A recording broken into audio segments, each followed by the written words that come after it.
Well, joining us now from London is human rights lawyer Bulama Bukarti, who represented the family of Hassan Alfa in a 2013 murder case against the police special anti-robbery squad.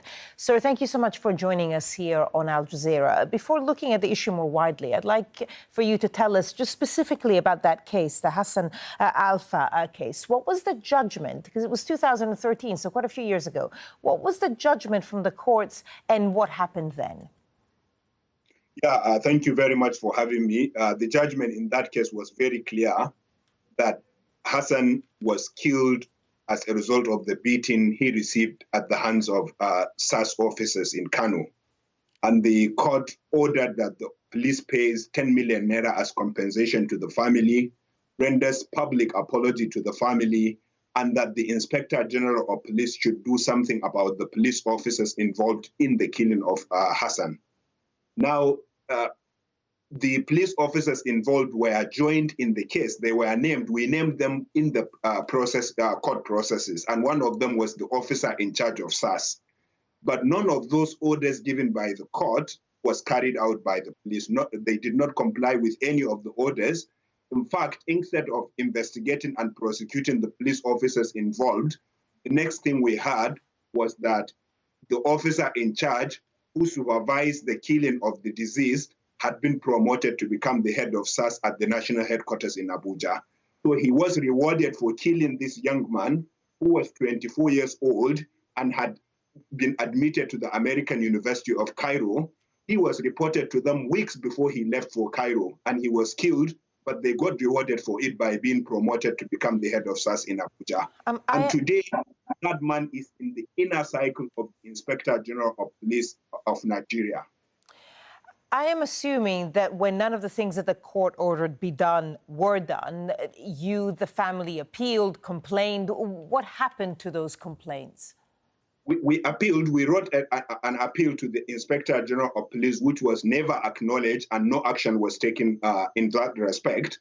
And I mean, we kept complaining. We complained more than 3 times. There have been reports in local media in Nigeria, but it is clear that it is a case of impunity because the system wants police officers to investigate themselves by themselves, and that will never happen. It is like asking a thief to investigate and prosecute himself.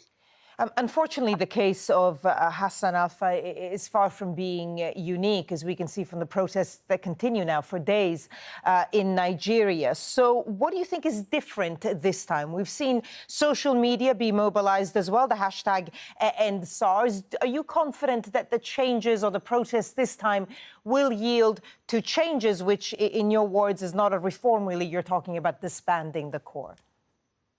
Yeah, so the issue is what we have seen today and the days before today and what we might see in the days to come is a culmination of years of anger and outcry.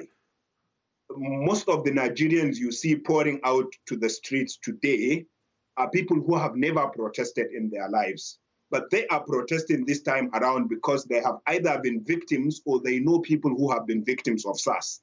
No Nigerian is hearing about SAS just theoretically. We all have felt, their brutality.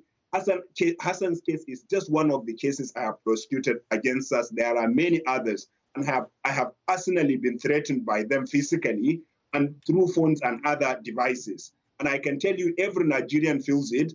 And the way the momentum has gathered this time around, we want to send a clear message that no amount of reform will be enough. We don't want any reformation. What we want is complete and total disbandment of SAS. We want to get rid of it for good. And there are several reasons for that. Number one, SAS has outlived its relevance. It was a unit that was set up at a time when armed robbery was so rampant in Nigeria. Today, online banking has made people not to go around with cash, and therefore the crime has formed into kidnapping, into banditry, cattle rustling, and others. And therefore, SAS should be in the forest where we have Boko Haram, where we have kidnappers, where we have cattle rustlers killing Nigerians, not in the cities harassing and persecuting ordinary Nigerians. Number two, this government has promised reform 4 times in the last 4 years. And it is either they have not done any reform or the system is irreformable. If they have not done it, there is no reason why we should trust them now. But if they have done 3 different reforms and SARS has not reformed, then it shows that it is an irreformable, it is an irredeemable evil. And therefore, it should go for good. We don't want it. They are meant to protect Nigerians, and Nigerians who are meant to protect us say, no, we don't want this system. We don't want this team, and there is no reason why the government will enforce them on us. I mean, as you mentioned, the government has sort of paid lip service to some kind of reformation for years. Then on Sunday, we heard from the Inspector General of Police saying that they wanted to ban SARS from carrying out stop-and-search duties and setting up roadblocks. I suppose my question to you, you've explained very clearly why you think it should be effectively disbanded and everything that's wrong with it. But I wonder whether you think that things that are happening now in Nigeria show that there is a real, I suppose, a real push, perhaps social media or other reasons for which now would be different than all the other measures that have tried to be implemented in the past years? Yeah, I think so. And you are right. The Inspector General of Police has spoken last Sunday, but his statement was too little, too late. It is a statement that is hollow and empty, because he even downplays SARS activities. He was saying unprofessional conduct. What SARS is doing is not unprofessional conduct. It is clear-cut criminal activity, serious criminal activity. But this time around, Nigerians have done what they have never done. People have slept on the streets in Lagos. We are protesting here in London tomorrow, and many people will be protesting across the world. And this time around, we would make sure SARS is scrapped before we go back home. There is no amount of reform, no amount of lip service that will get us back to our places. Like I said, Nigerians have had enough, and they are now this time saying enough is enough. And I can assure you, from what we have seen in Nigeria these few days, people have had enough. They stood in SARS, at police headquarters in different states and slept there. And that's to send you the message that even though you have bullets, you have tear gas, you want to continue to use lethal force against us, we will continue to fight for our rights peacefully. And the government should get this message clear. Sir, that if they continue to use lethal force, then this protest, this movement could grow bigger, and things that have happened in other places of the world where citizens have asked governments to step down might happen in Nigeria. So we're going to...